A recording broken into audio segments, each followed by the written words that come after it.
think you're good to go. I'll keep adding people as they come. Wonderful. Wow. I think we had some 80 registrants for this. So this will be fantastic. And we look forward to having the wisdom of the group. We can all learn from each other through this. And there's Tava. Wonderful. As you come in, let me just share a little bit here. I'll try to, if you're interested in finding out a little bit more about the organization, you can follow that little thing there. But I do have an activity for you right away that I'd like you to do. And that is, here are some of the folks at Change Positive that are helping with this. Holly's on the call. We've got Andrew on the call as well. But I want to know a little bit about why it is that you decided to join today. So if you were to do the little scan here, or also in the chat, Andrew's going to be putting in there the link that'll take you to this directly. You can put in why it is that you wanted to join. If this was because you're a person that wants to get better at providing feedback to your staff, or if you want your team to get better at talking with each other and providing feedback to each other, or if you're looking for a better way to help the executives and leaders in your organization to get feedback, you're looking for a feedback tool for them, or you're thinking about the culture of the organization and how do we change the entire culture so that everyone is better at being able to give and receive feedback, or if you're a coach or a leadership development professional and you're looking for a better way to conduct 360s. So we have a certification in that. That would be helpful to understand what it is that is most interest to you, why it is that you decided to join us today.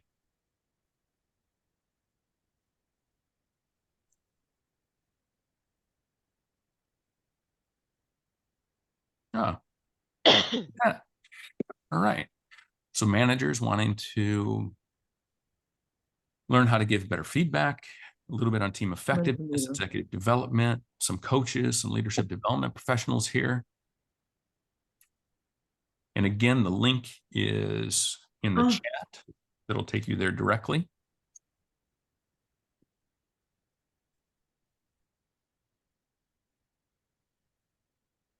Seattle, Portland. And you'll use the same link throughout the presentation here, the webinar here.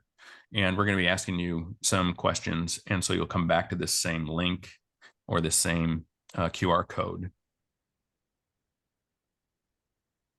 as we go a little further. So, all right.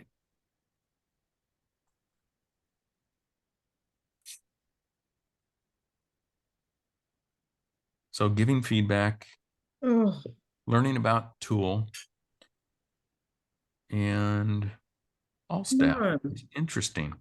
So feel free to bring your questions as we go through. And I'm going to jump us back to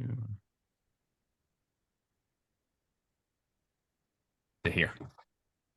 So why don't we go ahead then and go a little bit further. Let me, I need to share with maximizing that.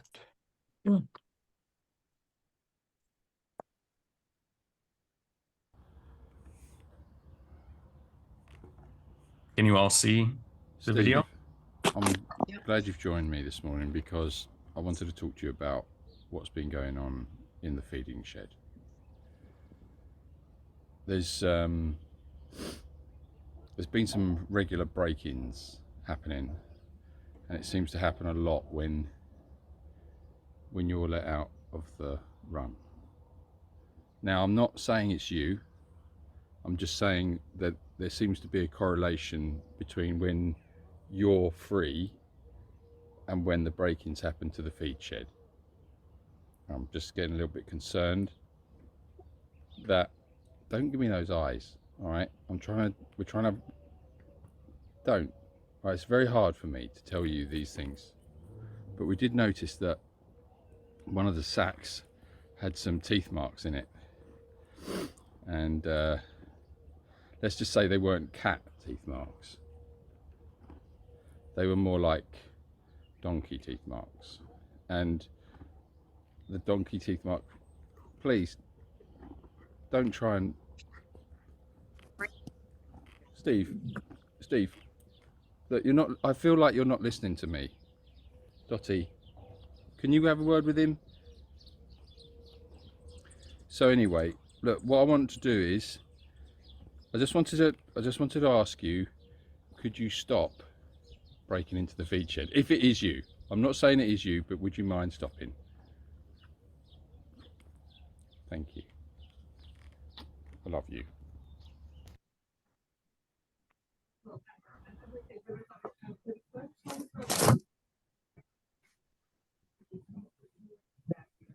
I like that one. That one's pretty good. So let me ask you then, why is feedback hard? And I just want you to put that in the chat. Why is feedback hard?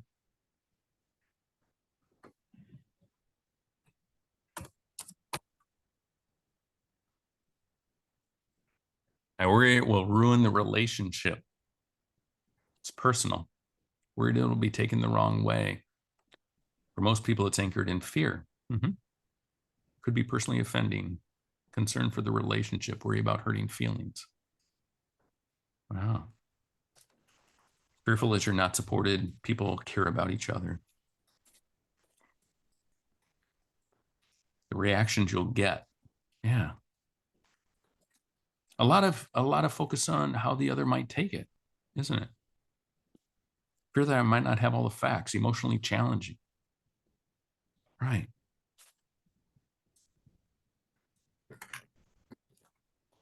So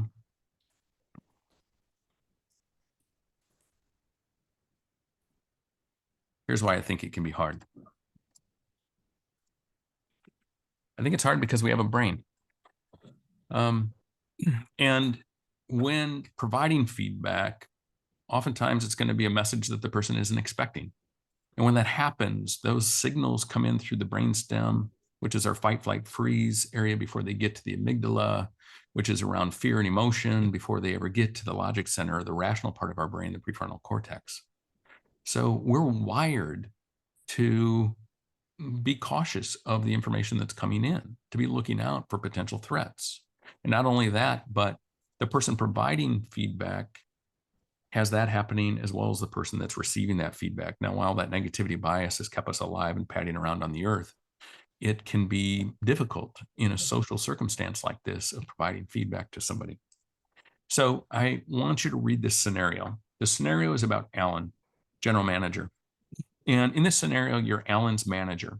So go ahead and read through. I'm going to give you about a minute, 45 seconds to a minute to do that. And then we're going to have you give Alan some feedback.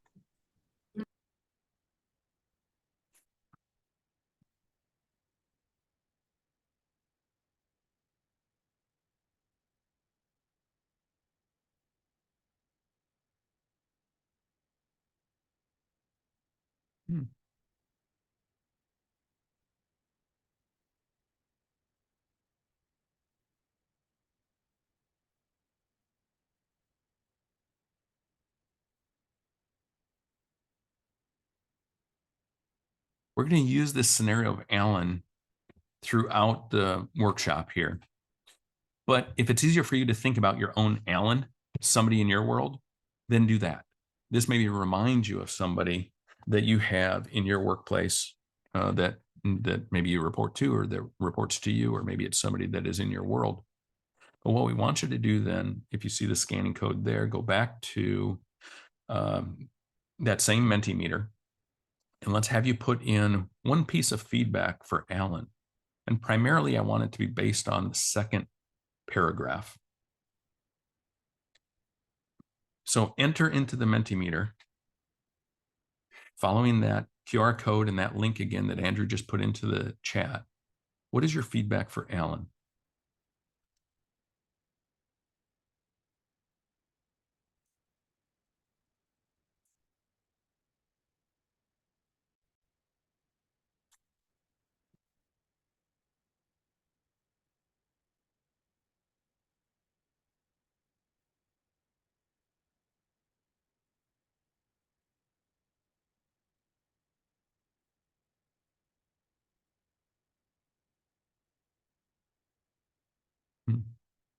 Takes time to come up with it, doesn't it?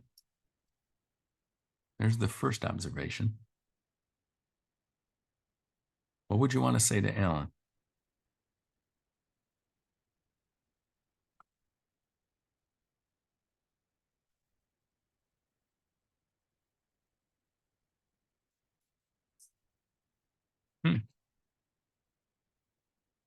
First, I'd ask Alan how he thinks he's doing and how he's adjusting to the role. Yeah. And schedule the time to talk to Alan and ask him how he's doing and what challenges he might be experiencing. Okay. Ask him to give his perspective on how he's performing and follow up with him. Start by asking Alan how he thinks it's going. Think of his coach mentor and what would that person decide in the situation? Hey, Alan, you're doing a great job, but don't overthink it. Okay. Explore how his focus on the details is impacting the team's ability to make progress on their strategic goals. Your traditional way of working is negatively impacting your success in this new role. I love your attention to detail. I noticed you take time before you take action. I'm curious whether you would feel more empowered by taking action before asking for input. Okay. I think I'd start with asking him how he thinks things are going. Notice that you're struggling with your new role. You're taking too much time to make decisions. Tell me what you think of your progress. Alan, in your new role, what is going to be the most important for you to accomplish versus what could you delegate to others? Discuss how he's adjusting to the role. Okay. So what is your observation of this feedback? Go ahead and put that in the chat. Your observation of the feedback.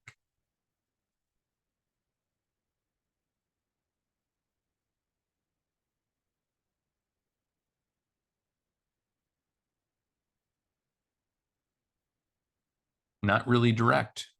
Yeah. The first thing that popped into my head was, I think there's a lot of Midwesterners here. Lots of ways to approach the situation. Yeah. There's not a right and wrong answer, is there? And a lot of coaches. Yeah, Holly. It's a two-way conversation, an open dialogue. Okay. Lots of perspectives of what it could be, but not getting specific actions. On what could be taken. Often begins with something positive and then offers the feedback. Curious about asking, but not offering advice or feedback. Telling Alan what to do before listening to his perspective. Yeah.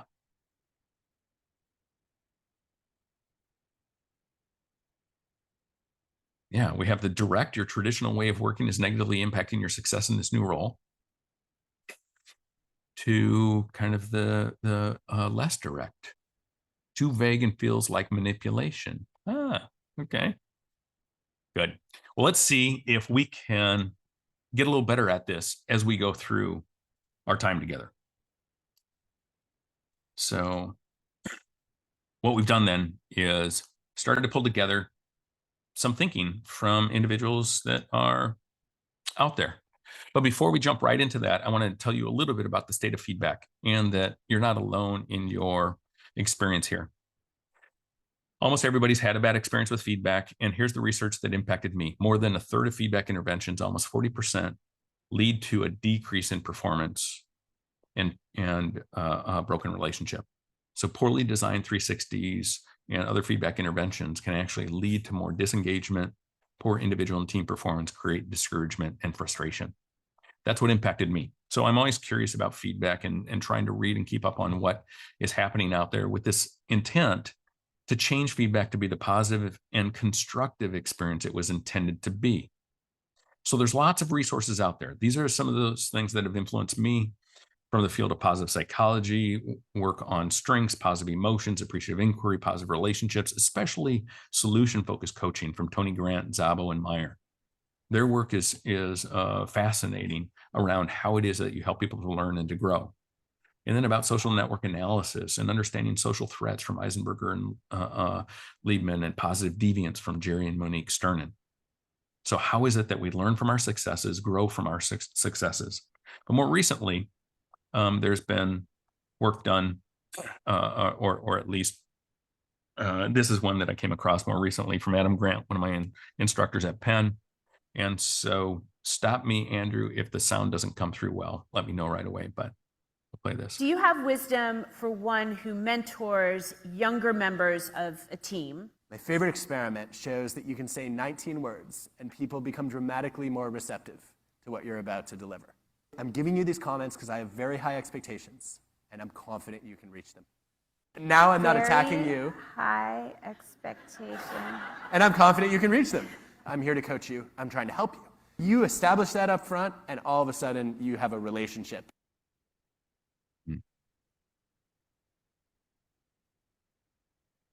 Do you have... I'm giving you these comments because I have very high expectations and I know that you can reach them.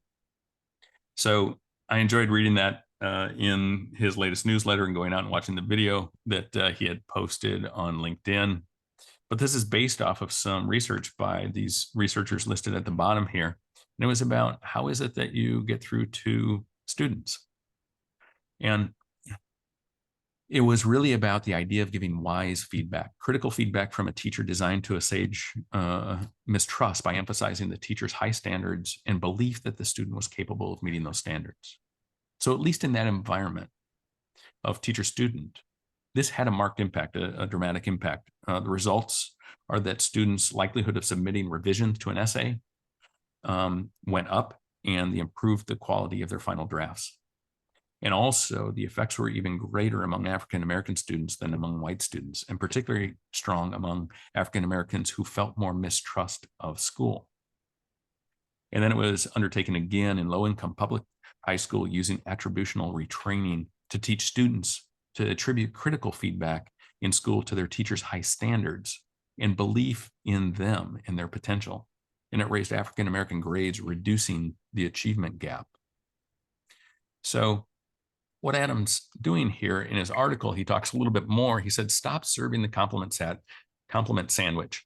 And Andrew is putting links in there for all the resources that we're talking about. So if you want to read it in more detail, you can. But basically, he's saying, explain why you're giving the feedback. So using those 19 words, why am I offering this to you? And then he says, second, take yourself off of a pedestal. So the way that he talks about that is saying something along the lines of, to kind of bring you to that same level that you're in it together, to say, I've benefited from people giving me feedback and I'm working on getting better at that myself. Okay. It recognizes that feedback is hard, but it also then is changing from this kind of a position with that individual to being more with that individual. And then third, he says, ask the person if they want feedback. I've noticed a couple of things and wondered if you're interested in some feedback. Now, I'll note that with some later research, I'd maybe change that language a little bit. I like the way that he starts it. I've noticed a couple of things and would like to talk with you about that, or would you be interested in talking about that? But I'd probably drop that word feedback. And then fourth, having a transparent dialogue, not manipulative monologue. And we heard in the earlier reactions, some of that could feel a little manipulative. But I think what was in there was that it was dialogue oftentimes, and probably because the participants in today, many of you are coaches. And so this could be something along the lines of, I want to start by describing what I saw and see if you saw the same things. Then we can decide what, if anything, we need to do going forward. So back to Alan, it maybe is, I noticed that you're really good at the detail and understanding the situation and pitching in. Where I see you struggling is in making the decisions and moving forward. That's my observation. What is yours? Where are you at with that? So making it a dialogue back and forth. And then next is Marcus Buckingham. So, and then I'll ask again, Holly and Andrew, if a question comes in there that somebody wants answered pertinent to the particular place, just go ahead and interrupt me and stop me if you would, okay? Because I'm not keeping up on the chat as much. So here's Marcus Buckingham. And this is from he and Ashley Goodall's work that led to an article called The Feedback Fallacy.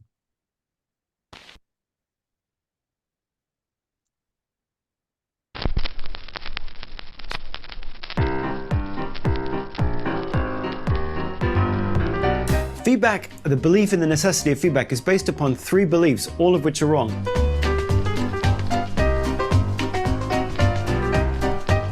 First belief is that I am the source of truth about you. The second belief is that learning for you is filling up an empty vessel. And then the third belief, our theory of excellence, seems to be that excellence can be defined in advance, in isolation from the person being excellent. Okay, all those three are wrong. Starting with the third one.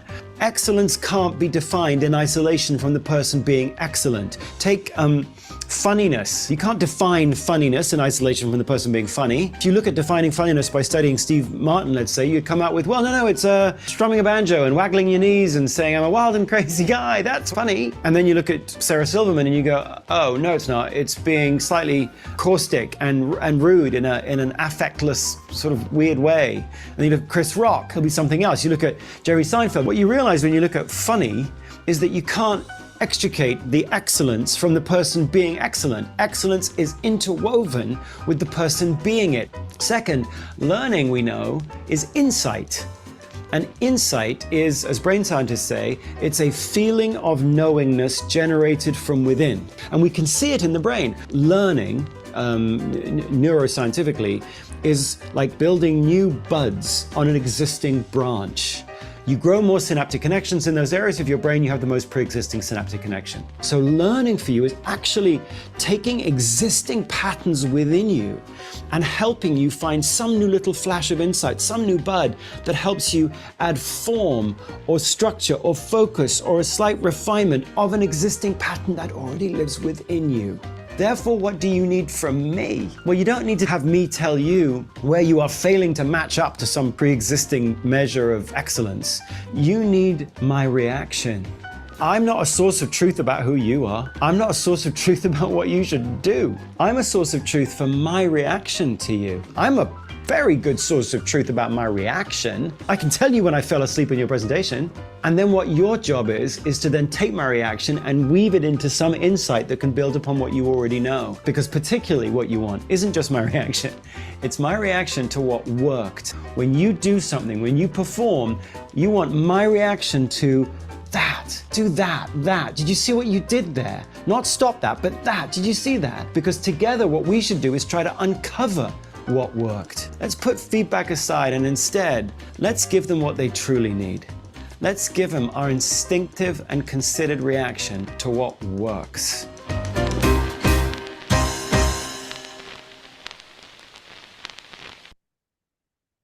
There's a lot in what Marcus just talked about there.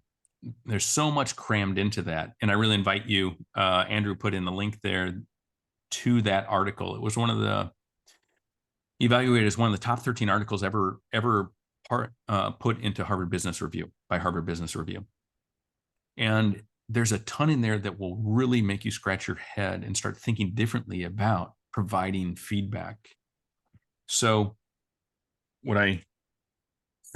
some of the points that I come away from that, the key headline for me is that feedback is relative and relational to the person providing it. It's not truth. It is how you interact with that individual.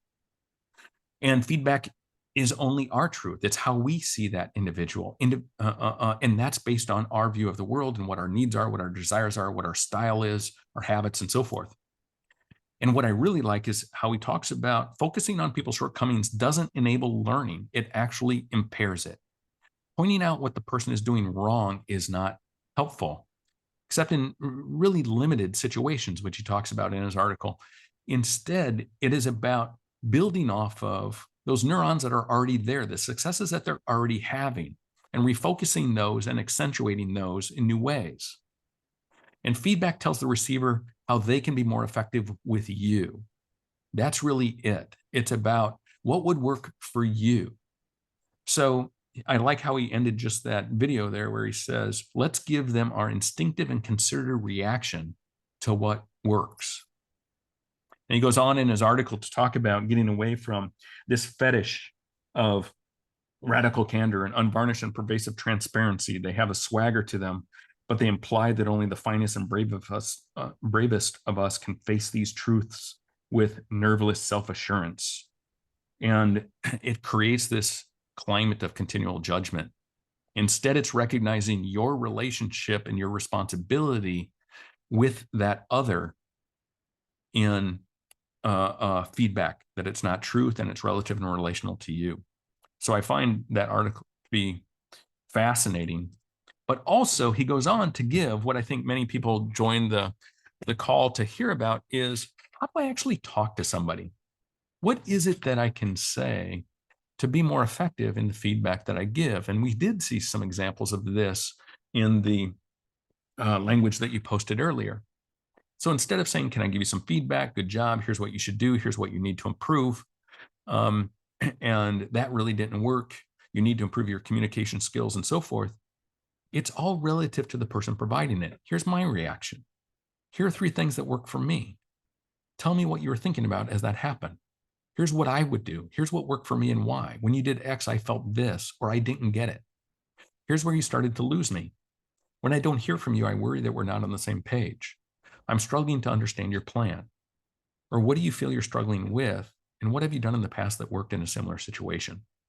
So again, we're getting people to be more at that same level and entering into the feedback together, rather than from this kind of place of position power.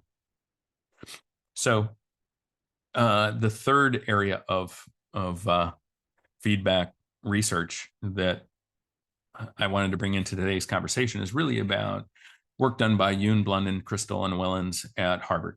And theirs was simply about the language itself of why ask advice versus feedback. And the bottom line is this, that feedback is seen as evaluation. That word itself feels as if it's evaluative, and it's often associated with looking at the past. Asking for feedback is often an ineffective strategy for promoting growth and learning. It's considered evaluative and looking back. Whereas if instead you ask people for advice, and generally their research was about people asking for feedback or asking for advice and the impact it had on the other individual. When people ask for advice, in contrast, those people, when asked for advice, they focus less on evaluation and more on possible future actions. So whereas the past is unchangeable, the future is still full of possibilities. And then if you're familiar with the work of Kevin Wilde in his book called Coachability, The Leadership Superpower, there he talks about individuals who are really good at seeking feedback. And they're very specific in how they ask for feedback. They'll say at the close of a meeting, tell me one thing that you thought worked really well and one thing I could do to be even more effective going forward. Instead of, how do you think the meeting went? Or how do you think I did? Okay. So the first one is forward looking. The second one is kind of evaluative, backward looking. Yeah. So if we take then those Harvard researchers, then instead of asking for feedback or providing feedback, try advice, coaching, or mentoring. I have an idea, I have a thought, what I'd love to see, or what would work with me, what I think might really help, or can I offer some advice? Or if you were to this, I think it would lead to that, or I have a suggestion. So I want to try to keep it simple and interweave what it is that we do at Change Positive around feedback. And I want you to simply think about your feedback in these 3 ways.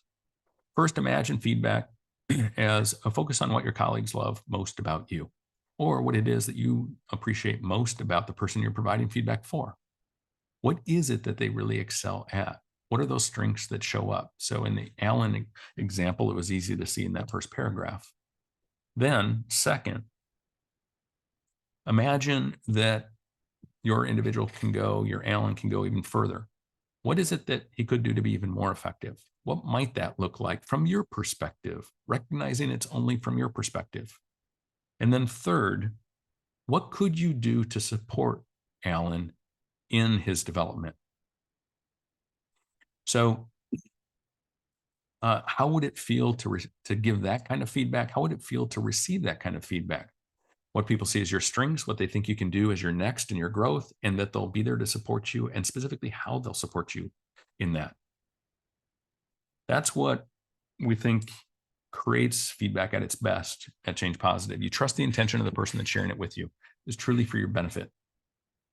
And if you're thinking about a person that you have feedback for, that's one of the first pieces of advice that I give leaders is when coaching is check your intention. with the saying that with the right intent, you can share any content. You have to worry less about the words if your heart is in the right place. If it's not that you're upset that something failed, but rather you want to see them grow and succeed, you're simply going to show up differently. So check your intention. Also, when there's context to the feedback, when a person understands the feedback.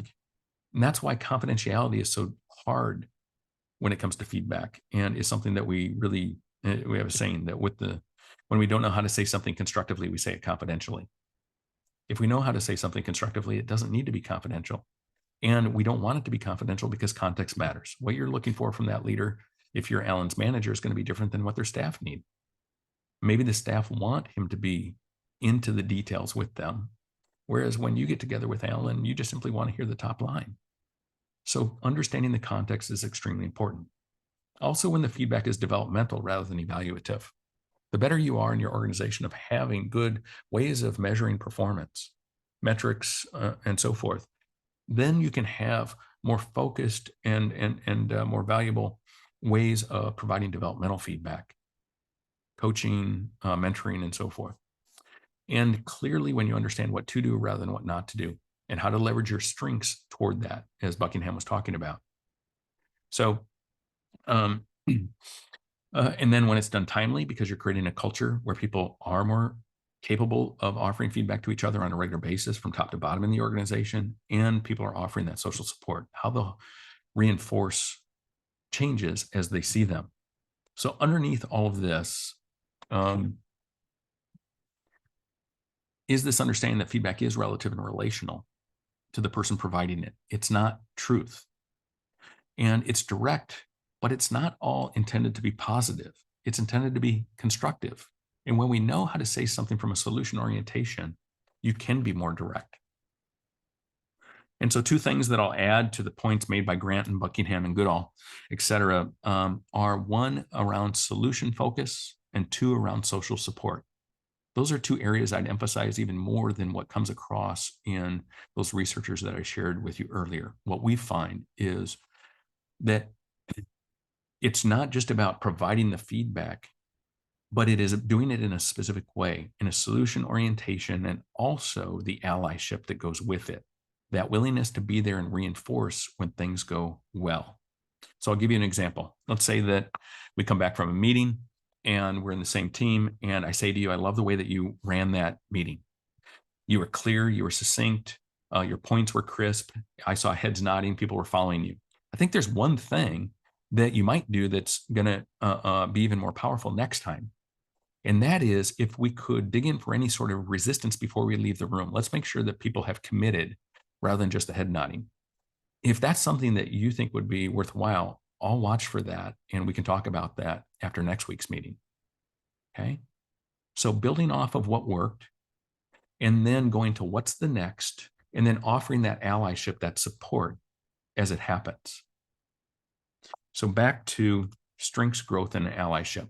Here's a little bit about how we look at feedback and change positive and the shift positive methodology. Some of this is going to strike you perhaps as being uncommon, like that it's not confidential, that it's two-way, that it requires allyship. It builds off of strengths and toward the future. In fact, we never even go into weaknesses and what's broken in our approach to feedback. So I'm going to take you through this methodology of strengths, growth, and allyship, just a portion of what it is that we do at Shift Positive, but I think they're the most important components. And first then, with strengths. Let's talk about strengths a little bit. Buckingham has a great way of talking about this as well. He says strengths are not things that we're good at. Strengths are things that strengthen us. It's when we feel like we're most at home, most ourselves, most alive.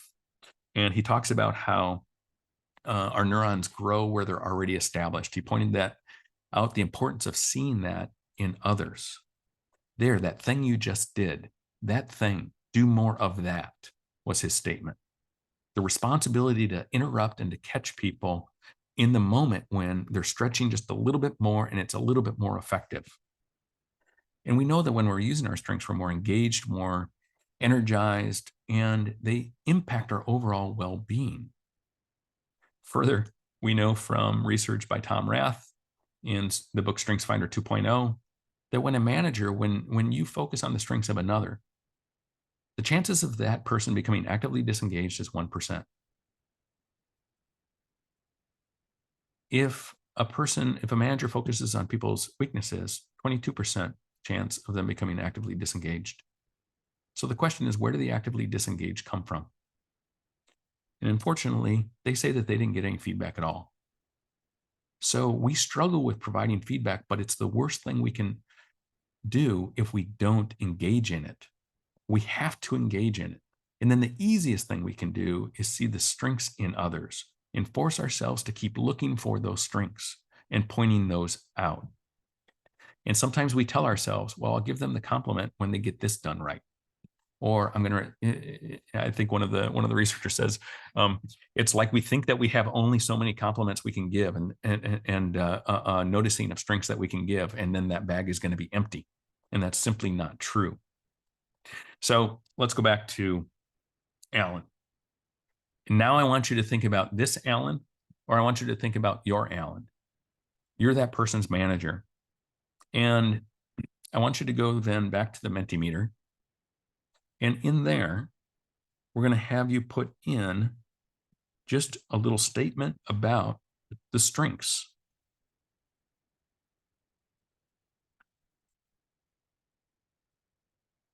So strengths-based feedback for Alan or your Alan.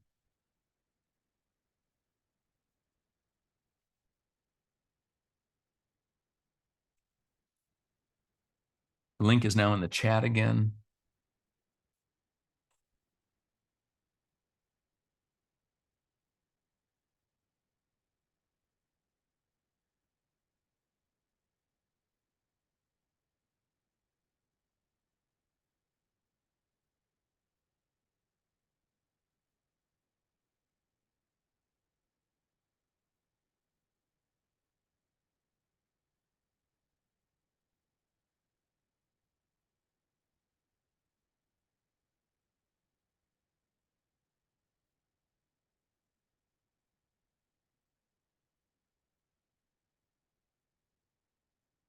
Well organized, engage with staff.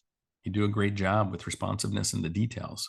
Love your attention to detail and how responsive you are. How detailed you are, I can always trust your work.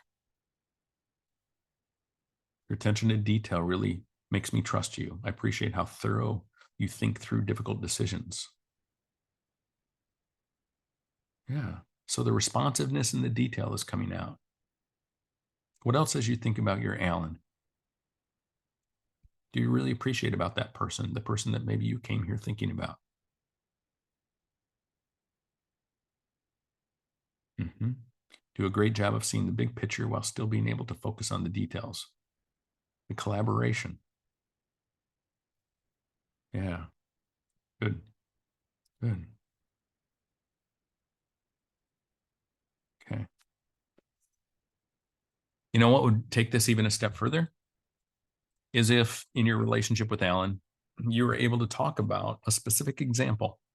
So with this particular project, with that difficult, complex problem, this is what I saw you doing.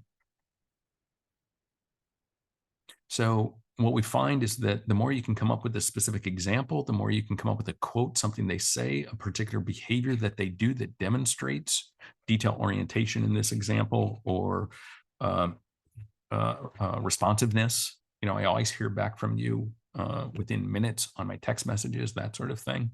Then it's going to go from becoming a concept to becoming a picture, an actual behavior in the person's mind's eye.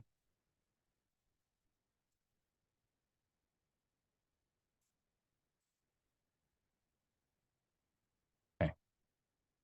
So let me take us back here then. All right. So, but then what about the other part? What about that growth part? How do we do that?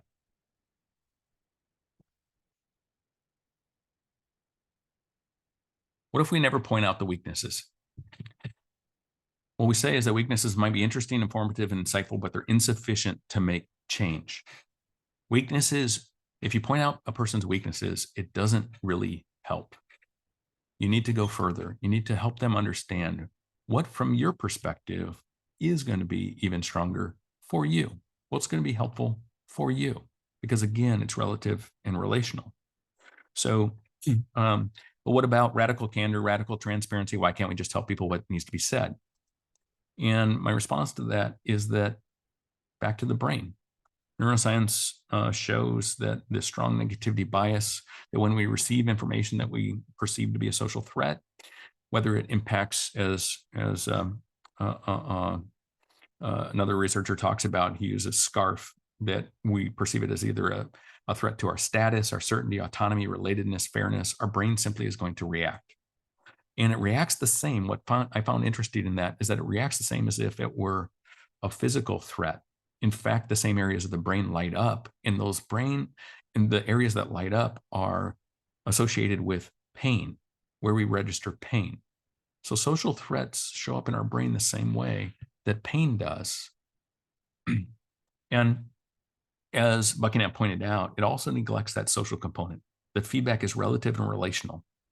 So I think I saw in the comments there a question from Jake about importance of benchmarks and standards. What does good look like? And without feedback in relation to benchmarks or standards, a certain skill, it's challenging. And I think that Buckingham would have a big disagreement with that. And that standards are, again, from the perspective of the person that's applying them. And so everybody has a different, even when you start to break down competencies into behavioral anchors, it's still, some of those behavioral anchors are going to be more important to one person than another. It's still relative and relational to that individual. So I'd encourage you to read what he has to say there, because I'm more in that camp of, it's more about the conversation between individuals. What I think a point that I would make is that, going back to the clearer we are on performance standards and metrics that we can measure, then we can understand that behaviors are relative and relational between individuals. And so it's not about the skill level, it's about the outcome that you're looking for in terms of measuring performance. But then the rest is really about how people work together and what those expectations are between individuals. So traditionally, once we talk about strengths, people are going to expect us to point out weaknesses, or doing the compliment sandwich, that sort of thing, as Adam Grant talked about. And he says, stop serving that compliment sandwich. And so in our shift positive approach, we never ask about weaknesses. They might be interesting, informative, insightful, but they're insufficient to make change. So we have to go further, and recognizing that if we start asking about what's broken, it's priming them to do more of what's broken. And what influences me here is from the field of solution-focused coaching and Tony Grant's research around that. And there's this kind of in your face saying that the solution doesn't care why the problem occurred. We don't have to dig into what's broken to start moving toward a solution. We simply can start moving toward a solution. What will be better for that individual and I as we work together? So the way that you can kind of think about this, we often do this with a process called T-charting. So if you have to dig into what's broken, do this to yourself. So if you're thinking about your Alan, go ahead and put on that left-hand side the things that don't work for you. But that's not going to help Alan. Instead, you need to come back to the right-hand side. What do you want from Alan?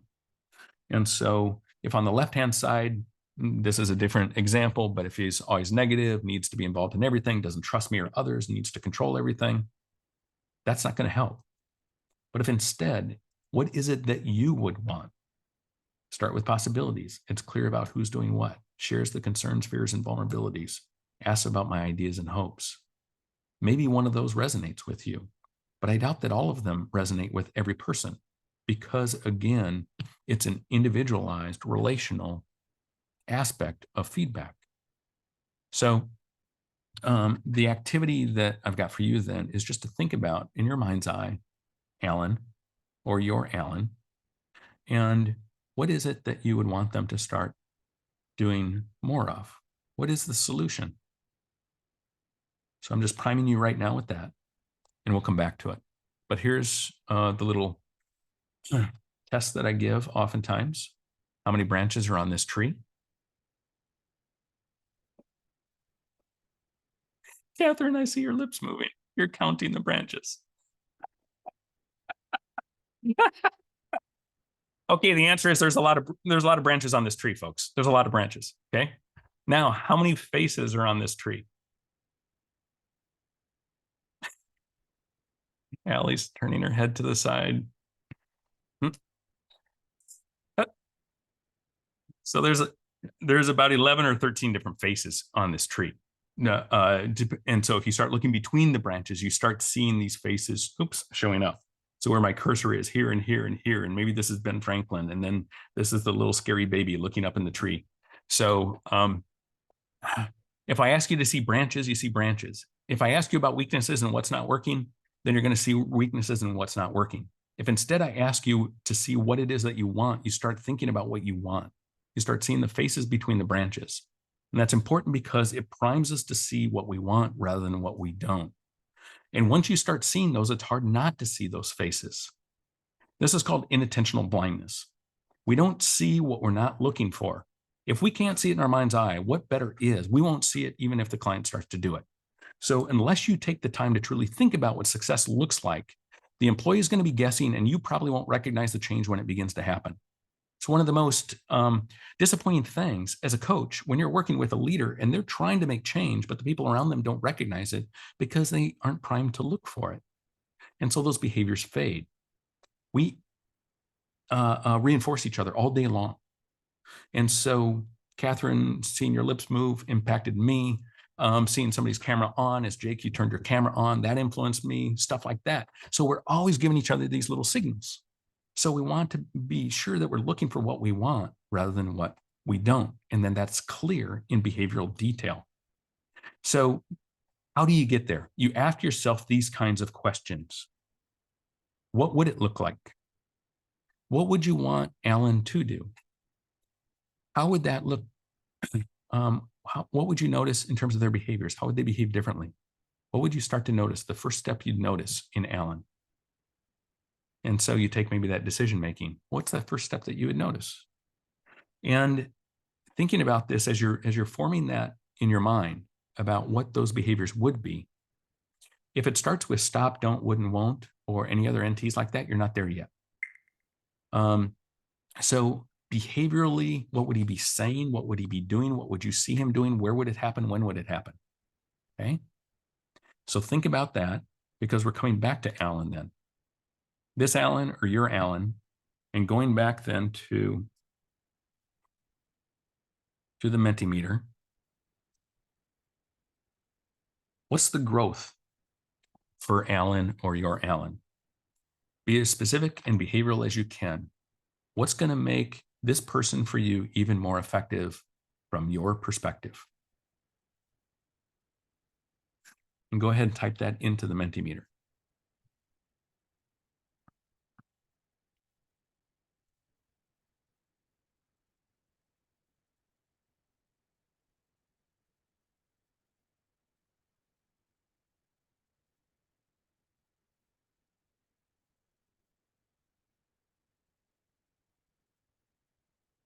What are the behaviors that you would notice? What you think he might do to be even more effective?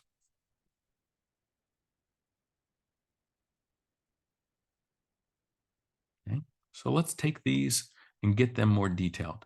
Okay, so taking action quicker. I don't know what that means.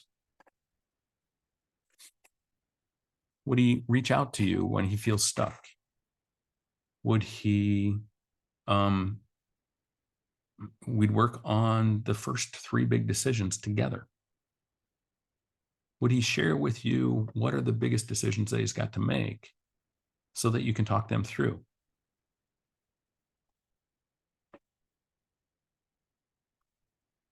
So Alan struggles to rise above the day-to-day aspects of the job. He gets very involved in the details. Many have noticed his ongoing stress level and have expressed concern over how he's handling the new role. Takes time to make decisions, running his thoughts by several people before deciding. Seems to be more talk than action. Yeah. So that's one of the things that Buckingham talked about in his language.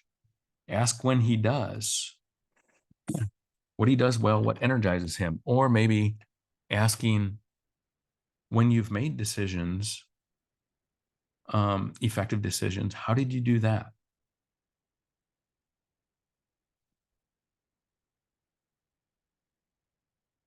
Okay. What are the behaviors that you would notice? The first thing you would notice about Alan if he were being more decisive? What would he say? What would he do?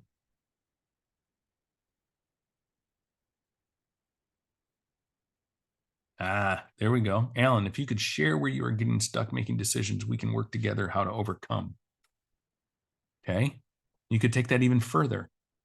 How about in our weekly meetings, we talk about the decisions and what's coming up for you? I'm happy to help you with that if that would be beneficial. Yeah.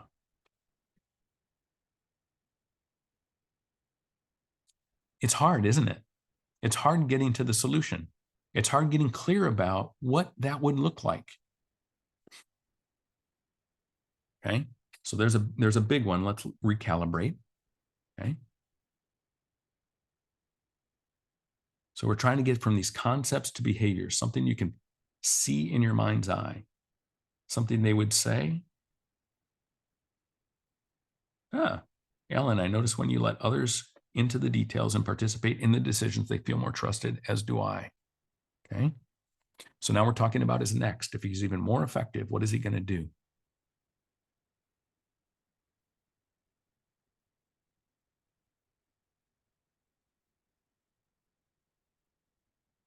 Okay.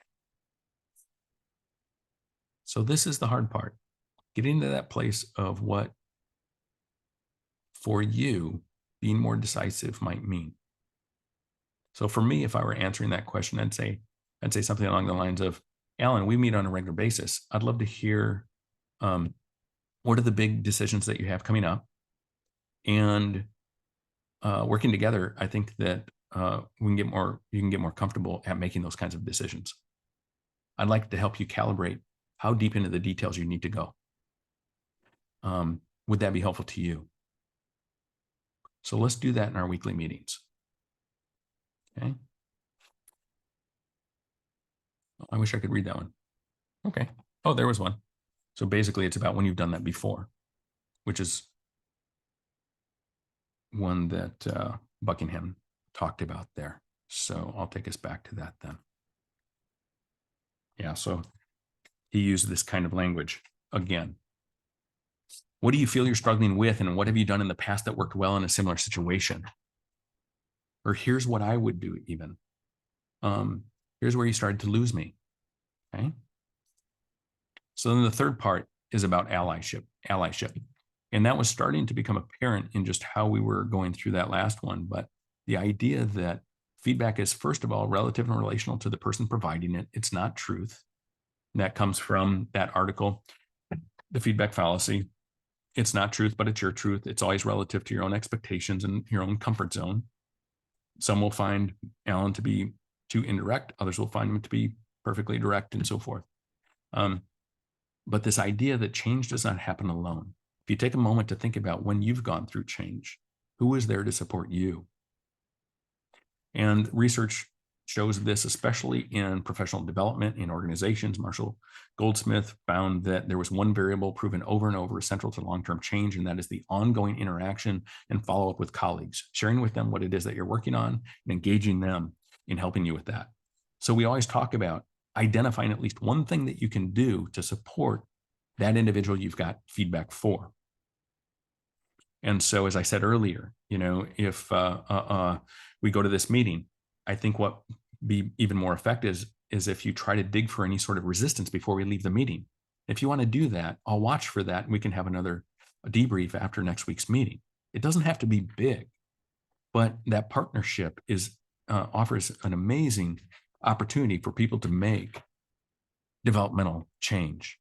And if people are doing that throughout your organization, if they're talking with each other about what they're working on, and those individuals are offering that allyship, how much more powerful do you think that will be? So if you were to go back to Alan and you ask Alan, then you tell Alan what you could do to help him, what would that be?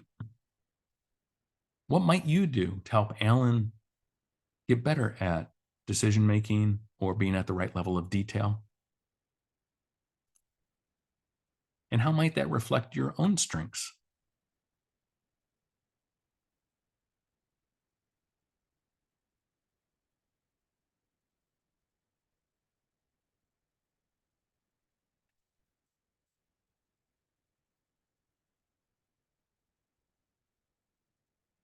What would you do with Alan?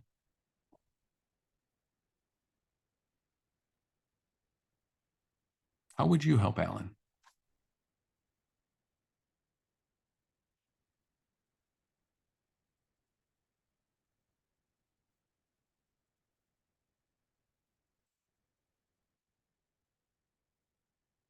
Is it working for you? Can you type it in?